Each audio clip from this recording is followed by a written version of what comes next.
Alors bonjour mes amis intuitifs, donc c'est la deuxième partie de l'exercice de divination pour savoir ce que vous réserve la nouvelle année. Et là, il y a une question, vous avez dû, avant de commencer cet exercice, avant de regarder cette vidéo, vous avez donc posé une question par rapport à ce qui était, ce que vous aviez découvert lors du jeu précédent. Et puis maintenant, vous avez choisi vous avez aussi, avant de regarder la vidéo, choisi un nombre entre 1 et 12. Et celui que vous aurez choisi, eh bien, répondra à la question que vous vous êtes posée. Alors là, je vois la première, c'est un magnifique ballon de foot. Mais moi, il me fait penser, vous voyez, aux deux yeux puis à un nez. Moi, je le trouve rigolard, ce ballon de foot. Il est là dans le sable. Il est là en train de... C'est comme s'il me disait, allez, viens jouer, Young, viens jouer. On va s'amuser. Reste pas là, me regarder comme ça. Fais quelque chose. C'est pas un ballon de foot, le championnat du monde et ces trucs machin comme ça. Non, non. C'est un ballon pour s'amuser. C'est un ballon qui est solide. Et c'est un ballon qui incite à la détente, qui incite à la joie, à la bonne humeur, et puis surtout à s'amuser, prendre du plaisir, lâcher prise aussi.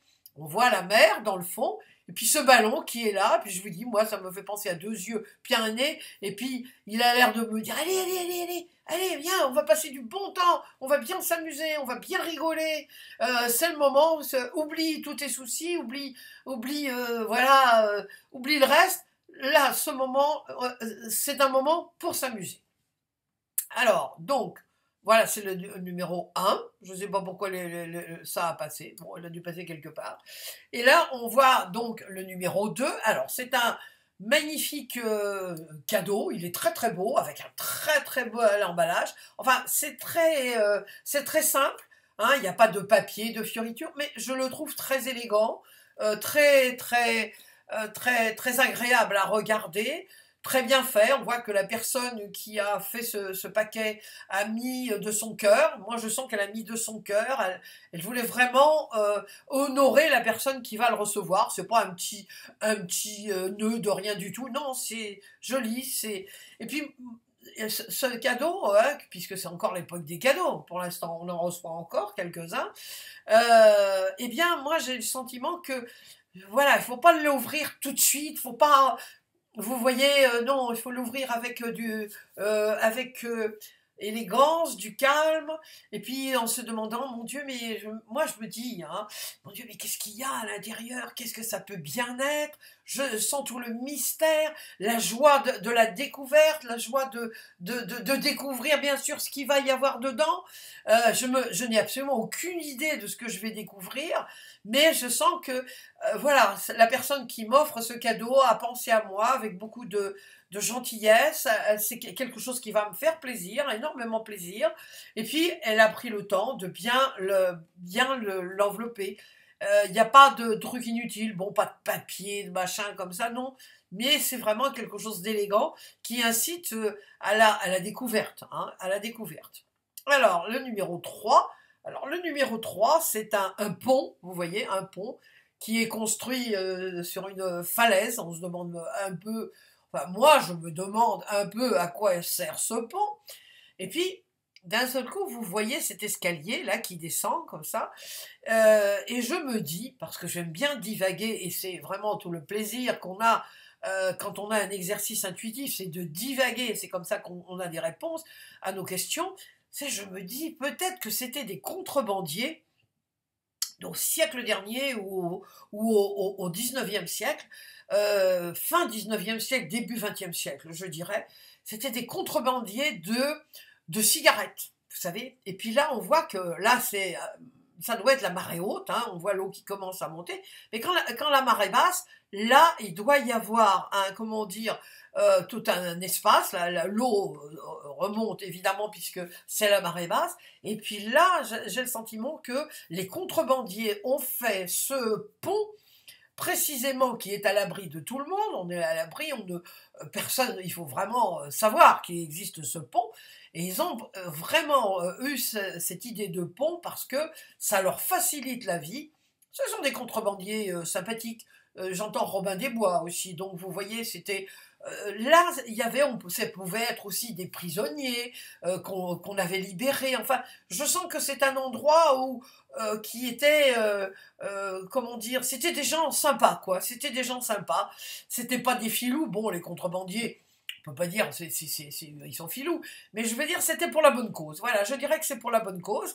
Et puis que là, eh bien, il y avait des choses qui atterrissaient, enfin, qui atterrissaient pas, mais qu'on déposait, les bateaux allaient chercher au large de la marchandise, et puis revenaient là, et puis les gens venaient, voilà, vous voyez, comment dire, ils venaient aussi, ils s'en allaient avec la marchandise. C'était peut-être aussi pendant la Seconde Guerre, alors ça pourrait être aussi, déjà on est au XXe siècle, pour échapper aux nazis, vous voyez, les résistants avaient construit, au péril de leur vie, ils avaient construit un pont, donc c'est quelque chose, pour ça je sens que c'était pour la bonne cause, vous voyez. Et donc là, personne ne se doutait qu'il y avait un pont, et puis ça leur permettait de fuir, et puis de fuir. Peut-être que c'était de là qu'après on repartait vers l'Angleterre, vers la France libre. Bon, allez, on dirait. Alors moi, je le trouve très sympathique, ce pont, et cet endroit, vraiment, il me shoot un max. Ah, pardon. Alors là, c'est l'image numéro 4, ce sont des pinceaux avec de magnifiques couleurs. Et bien là aussi, je dirais que ça incite à peindre. Évidemment, ça incite à peindre, à mélanger les couleurs, à prendre un hobby. Moi, je sens que c'est un hobby. C'est quelqu'un voilà, qui a un hobby, et puis qui est passionné par la peinture. Alors, c'est pas la peinture, peindre les murs, non, c'est peindre vraiment des tableaux. Ça ne veut pas dire que c'est pas un Rembrandt, pardon, ou un Monet, mais c'est quelqu'un qui a du goût pour les couleurs. Ça peut être aussi un styliste, ça peut être, enfin, c'est lié à la créativité, prendre le temps de se trouver une passion, de se trouver quelque chose qui nous shoot. Moi, c'est mon mot, hein, qui nous shoot. Vraiment quelque chose qui nous transporte. On oublie tout quand vous êtes dans votre passion. Vous oubliez tout, vous oubliez bon, de déjeuner, de dîner, vous oubliez que vous avez des soucis. Et c'est ce qui permet, c'est l'échappatoire qui permet vraiment de tout oublier. Et c'est là qu'on reconnaît aussi une passion, c'est que on oublie le temps, on oublie même nos besoins les plus élémentaires comme de boire et manger, tellement on est dans cette passion. Et moi, voilà, c'est cette image, ça me fait penser à la passion, cette chose qui nous transporte, et puis prendre du bon temps, prendre le temps de trouver sa passion, prendre le temps aussi pour soi. C'est aussi, le hobby, c'est prendre du temps pour soi, s'occuper de son monde intérieur. Voilà, une carte, c'est très amusant, et je me répète que j'ai vraiment choisi dans mes enveloppes, j'ai mélangé les enveloppes, toutes mes enveloppes là, de l'oracle de mon livre, et puis après je tirais une enveloppe, mais comme ça, sans regarder, et après l'enveloppe, je prenais, sans savoir ce qu'il y avait, je prenais une des photos. Donc c'est très curieux que ça soit ça, enfin on a vraiment le sentiment qu'il y a un message de mon intuition pour la vôtre, hein, pour toutes les personnes, parce qu'il y a une certaine cohérence. Hein. Alors, on arrive à numéro 5, ben voilà, on est encore comment dire, pas dans le hobby, mais là, c'est plutôt sportif. Alors là, ça serait plutôt s'occuper de soi physiquement, on rame. Peut-être que vous avez la personne qui a choisi ça, peut-être que vous avez peut-être l'idée qu'il faut galérer, qu'il faut ramer, voyez-vous. Là, on sent qu'il y a les rames qui sont là, il y a quelqu'un qui va venir. Il va falloir, avec la force de vos bras, avancer. Mais ce que je me dis, c'est que effectivement, on n'est pas obligé de galérer, on n'est pas obligé de ramer, hein, comme on dit, oh là là, je rame. Moi, j'ai le sentiment que la personne qui a choisi enfin, ça, la numéro 5, c'est vraiment vous débarrasser de ces croyances de galérer, de ramer, parce que finalement, là, on voit que la personne, elle est partie. Donc, c'est pas obligé de ramer, c'est pas obligé de galérer, il suffit simplement même si les moments sont difficiles, même si, et Dieu sait si on vit, on a vécu et on vit encore des moments très difficiles, c'est de se dire, bon ben voilà, qu'est-ce que je peux faire avec tout ce qui m'arrive, au lieu de penser que c'est une galère, eh bien, vous savez que le Dalai Lama, j'adore le Dalai Lama, et il dit souvent que effectivement chaque personne ou chaque situation difficile que nous vivons, c'est un maître. Alors, un maître, non pas parce qu'ils nous sont supérieurs et puis parce que, mon Dieu, ce sont des gens qui savent alors que nous on ne sait pas. Non, c'est pas du tout ça. C'est un maître, il enseigne.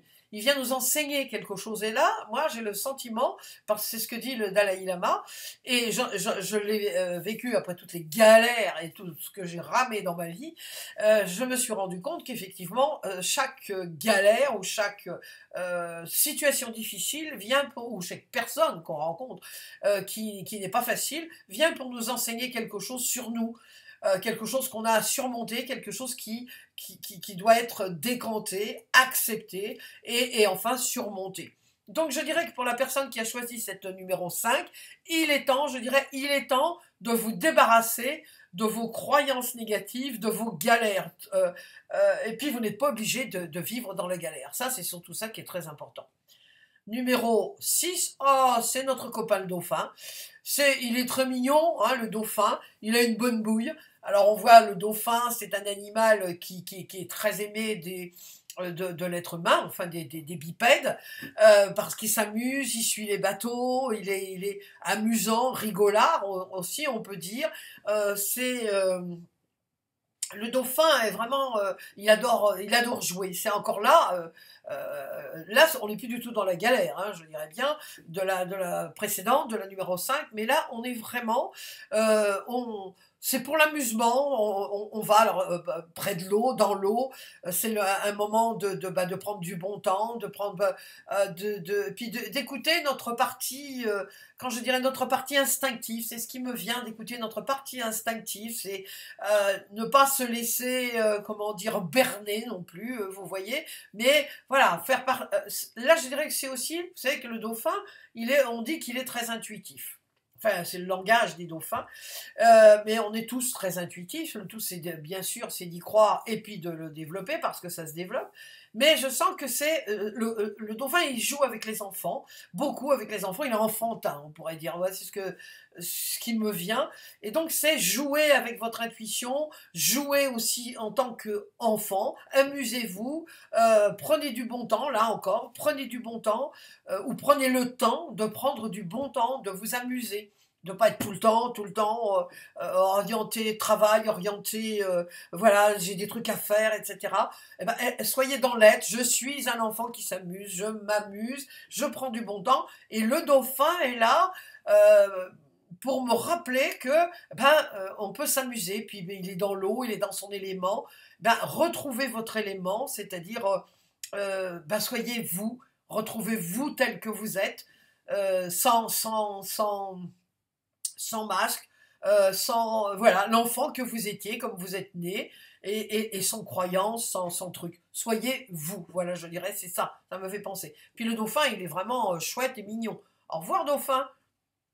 Alors, la carte numéro 7. Ah, alors, la carte numéro 7, alors là, on a un, comment dire, c'est un peu, je dirais, c'est assez bizarre, hein, cette image, pour moi, bien sûr, pour moi, hein, ce qui me vient, c'est qu'ici, c'est fermé, on a un truc qui est vraiment fermé. Bon, enfin, alors c'est du bois. J'ai pensé au départ que c'était du bois, oui, c'est du bois. Et puis derrière, c'est ouvert. Alors, c'est du bois. Si vraiment on veut, comment dire, on veut entrer en force, vous avez un petit coup de pied, hop, ça y est, c'est parti, et on entre. Mais moi, je dirais que cette porte, elle est là aussi pour protéger notre intimité. La personne qui est à l'intérieur veut profiter, de l'air, peut-être un peu de courant d'air. Moi, je dirais que c'est peut-être au Maroc ou dans un pays du Maghreb, donc il fait très chaud. Ou du sud de l'Espagne aussi, peut-être, voilà ce qui vient. Puis bon, il fait très chaud, mais on n'a pas envie que tout le monde rentre comme ça. Donc on laisse la porte ouverte. Donc la porte est ouverte, mais on se protège. C'est un bel ouvrage, vous voyez. Ça, ça me fait penser, oui, aussi au harem, je ne sais pas pourquoi, mais ça me fait penser au harem. Enfin, ça avait un nom là où les femmes du harem voyaient ce qui se passait dans les salles. Ça a un nom, mais je ne m'en souviens plus.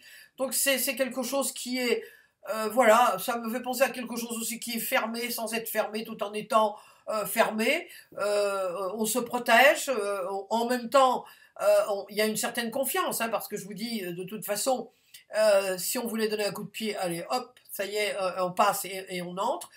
Donc, c'est une protection sans être une protection. C'est une fausse protection. Je dirais aussi peut-être que pour la personne qui a choisi cette image, enfin le numéro 7, bien, vous vous protégez, mais vous vous protégez de quoi finalement? Parce que il suffit de laisser entrer, il y a l'air qui entre, mais c'est quand même, faut quand même faire la démarche de briser cela.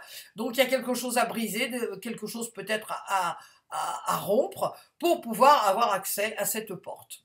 Alors alors là, le numéro 8, c'est un gros gros crocodile.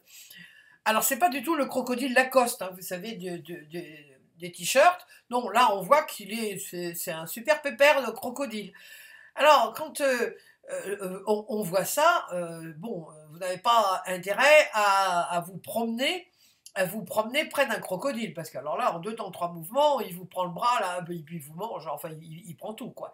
Donc, je dirais, pour ceux qui ont choisi le numéro 8, c'est de faire attention, de ne pas se lancer dans des, comment dire, se lancer comme ça à la va-vite dans des projets qui peuvent se révéler après crocodiles.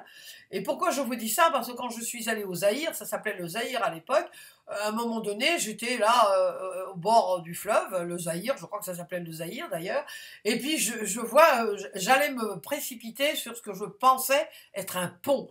Et heureusement, un ami zaïrois m'a dit mais non, Sylviane, surtout pas, ce sont des crocodiles. Ils étaient les uns à côté des autres, et vraiment, ils ne bougeaient pas, et on avait vraiment l'impression de loin, bon, je suis un peu bigleuse aussi, il faut dire, enfin quand même, pas si bigleuse que ça tout de même, mais de loin, j'avais l'impression que c'était un pont en bois. Donc, c'est pour ça que je vous dis, faites très attention, pour les personnes qui ont choisi la numéro 8, de ne pas vous lancer à l'aveuglette, comme moi je voulais faire, parce que ça peut être dangereux. Il y a des choses dont vous pouvez profiter, peut-être d'une situation.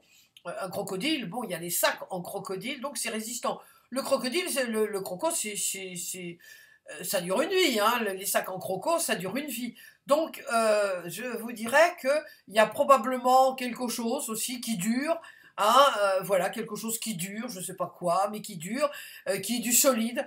Mais il faut faire quand même attention. Là, il est bien vivant, votre croco, il n'est pas en sac, et il a la gueule ouverte, prêt à foncer et à prendre ce qui passe. Donc, attention, vigilance, faites attention. Alors, la numéro 9, c'est une girafe. Alors, la girafe, moi j'ai pensé tout de suite, quand j'ai vu la girafe, que j'avais sorti la girafe, ça m'a fait tout de suite penser à peigner la girafe. Quand j'étais petite, ma mère me disait, mais qu'est-ce que tu fais? Alors, je disais, bah rien. Et alors, elle me disait, tu es en train de... Tu veux peigner la girafe. C'était synonyme de, bah, tu fais rien, tu t'ennuies. Alors, la girafe, ça m'a fait penser à ça. Elle est toute seule, la girafe. Elle est dans la savane, hein, parce qu'on voit il y a qu'elle. Normalement, on voit souvent les girafes qui sont en train de manger dans les arbres, vous voyez. Moi, j'ai le sentiment que cette girafe, elle est toute seule et elle s'enquiquine. Voilà, j'ai tout de suite pensé, oh là là, la pauvre, elle est toute seule, il n'y a rien à faire, elle regarde, se rame, ne vois-tu rien venir, il n'y a rien. Je ne la sens pas en danger. Mais je la sens qui s'ennuie. Elle sait pas trop quoi faire. Voilà, elle est dubitative. Je vais à droite, je vais à gauche, je vais où? Qu'est-ce qu'il y a? Elle s'embête. Voilà, c'est ça. Elle s'embête. Alors elle aimerait bien être avec des copines ou avec des gens. Elle aimerait bien faire qu'il y ait des choses qui s'offrent à elle. Et puis là, il y a rien. Je vous dis, la savane à perte de vue. Alors, c'est pas le désert non plus, puisqu'elles ne vivent pas dans le désert, mais il n'y a rien. Il y a pas de végétation, il y a rien. Et puis là, elle est en train de se dire, la pauvre girafe, elle est en train de se dire, oh là là, qu'est-ce que c'est en kikinant? Qu'est-ce que je vais bien pouvoir faire? Elle a envie de rebrousser chemin, Mais là d'où elle vient, c'est pas non plus shootant. Alors comme c'est pas non plus shootant, eh ben elle attend, elle est dans l'expectative et elle attend qu'il se passe quelque chose. Mais c'est à elle de décider parce qu'elle va pas toujours pouvoir rester comme ça. Donc c'est à elle aussi de décider. Elle retourne pas, elle s'avance. Euh, Elle a un peu peur aussi de ce qu'il y a. Alors elle est en stand-by. Je dirais qu'elle est en stand-by, mais elle va pas pouvoir toujours rester comme ça. Il est important qu'elle commence à penser, prendre une décision, parce que effectivement, bah, il va falloir en prendre une. Les choses ne sont pas, si elles restent toujours comme ça, bah, ça va pas le faire. Hein.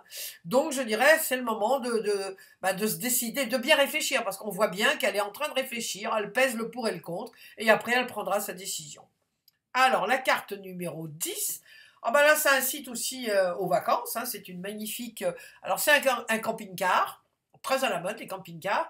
C'est un camping-car, alors ça permet le camping-car, évidemment, de s'arrêter où on veut. On voit bien qu'ils ne sont pas dans un camping, mais ils sont dans un endroit on voit les montagnes au loin, on voit ils sont là une petite rivière ou un lac, je ne sais pas. Donc ce sont des personnes qui sont, enfin les propriétaires du camping-car, ils sont ils aiment bien se promener, voyager, mais ils aiment bien aussi leur tranquillité, ils n'aiment pas se retrouver avec plein de gens autour, ils aiment bien faire des découvertes, aller dans des endroits précisément où il y a pas, c'est beau, il y a un beau paysage, mais où on les enquiquine pas. Alors ça, ils n'aiment pas. Donc, ils ont bien préparé leur voyage, ils savent très très bien, ils ont bien préparé. Vous voyez, il y a même une antenne parabolique, donc on peut présumer qu'ils voyagent extrêmement loin. Hein, ils font de grands voyages, mais où qu'ils aillent, ils ont leur antenne parabolique et ils sont reliés au reste du monde. Hein, voilà, au reste de chez eux. Hein, quelle que soit leur nationalité, bon voilà, ils sont reliés avec les autres. Mais ils sont très sourcilleux de leur individualité, de leur indépendance. Donc, voilà, ils ont tout préparé. Hein, tout est bien calculé, bien préparé. Il y a un auvent. On sent que là, ils sont en train de préparer leur déjeuner ou peut-être l'apéritif. Hein, bon, et ils sont calmes, c'est très calme. Ça incite évidemment au voyage, à la découverte et puis aussi à prendre du bon temps, hein, ça c'est sûr. Et puis ne pas se prendre la tête et puis prévoir les choses parce que quand on fait du camping-car et où on peut pas faire de camping sauvage, hein, parce que je sens que c'est pas du camping sauvage. Ils ont prévu leur truc. Ils ont prévu leur truc, ils ont dû voir donc où ils allaient s'arrêter. Donc, ce sont des gens prévoyants et ils savaient très très bien où ils allaient mettre les pieds, plus exactement leur camping-car. Et surtout, ça, le cadre, pour eux, le cadre est important, l'environnement est important. Donc, voilà. Alors, la numéro 11, ah, les ballons, les ballons, les ballons. Alors, les ballons, ça me fait penser à la légèreté, hein, à quelque chose de léger. Ça me fait penser aussi aux ballons qu'on lance, vous savez, au moment des anniversaires, au moment des fêtes. Là, faut faire très attention, il y a quand même beaucoup de ballons. On peut pas donner ça à un enfant, parce que sinon il va s'envoler. Hein, attention, il faut faire très attention à ce qu'on fait, parce que vu le nombre de ballons, on ne peut pas donner ça à un enfant, même une grande personne. Bon, moi, ça va, vu le poids que je fais, ça irait, mais il faudra même faire attention. Alors, c'est festif, hein, c'est festif.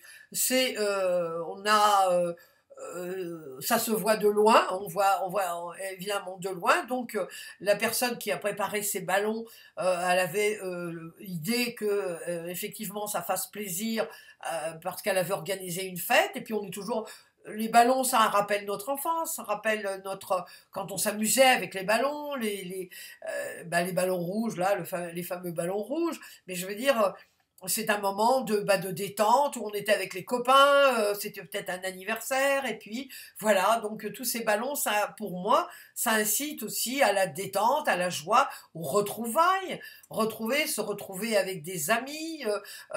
Bon, alors évidemment, avec cette période difficile qu'on a, qu'on vit depuis bientôt un an, bien se retrouver en famille, voilà, c'est peut-être aussi le désir pour la personne qui a choisi la carte numéro 11 de se retrouver, de retrouver les amis, de retrouver un environnement normal, voilà, et puis d'être ensemble tout simplement, d'être ensemble et puis de voir ce qu'on peut faire avec les amis. Puis je vous dis, ces ballons, c'est la légèreté, se retrouver dans la légèreté, l'amusement, la distraction, sans se prendre la tête. Voilà, sans se prendre la tête.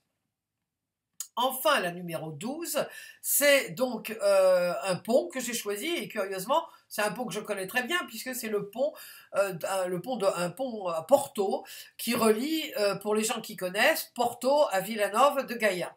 C'est un pont qui a été construit, on reconnaît, c'est Eiffel, hein. Donc il est extrêmement, c'est vraiment la patte de Gustave Eiffel, et il est très solide, hein, parce que ça fait un bout de temps quand même qu'il est là, et il relie, donc c'est un pont qui relie et qui permet d'économiser un temps énorme, parce que si on n'avait pas ce pont, il faudrait traverser, alors on ne le traverse pas en train, hein, on ne le traverse pas en voiture, on ne le traverse qu'à pied ou en métro, en train métro. Si on le va en voiture, il faut tout traverser tout ça, vous voyez, ça fait vraiment traverser tout Porto, et puis c'est assez long, et ça, effectivement, ça permet de raccourcir énormément quand on n'a pas de voiture, ou quand on veut aller simplement à pied. De l'autre côté, il y a toutes les caves de vin de Porto, donc ça nous permet effectivement de goûter au vin, de s'arrêter aussi. Il y a beaucoup de restaurants typiques qui sont au bord du Douro, comme on dit en français. C'est une ville qui est classée au monument de l'UNESCO, qui est très très jolie ville, très typique, très agréable, enfin que j'adore personnellement. Et puis, ce pont, donc, ce qui permet de relier, c'est vraiment une économie de temps, parce que, alors, il ne faut pas avoir le vertige, là encore, il ne faut pas avoir le vertige. Je vous confesse que, personnellement, je ne l'ai jamais traversé, parce que, oulala, rien que je me suis aventurée sur à peu près une 50aine de mètres, et comme j'ai le vertige, j'ai rebroussé chemin.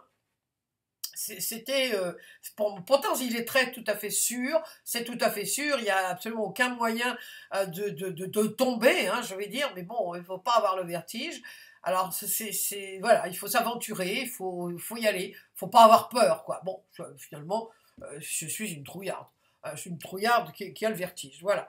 Donc là, ce pont, alors en bas, effectivement, là, vous avez, tout en bas, on passe avec les voitures, mais il faut faire un énorme détour. Donc je dirais que ce pont, eh bien, ça permet de gagner du temps, de relier deux villes en un minimum de temps, et puis c'est vrai que le paysage est absolument magnifique.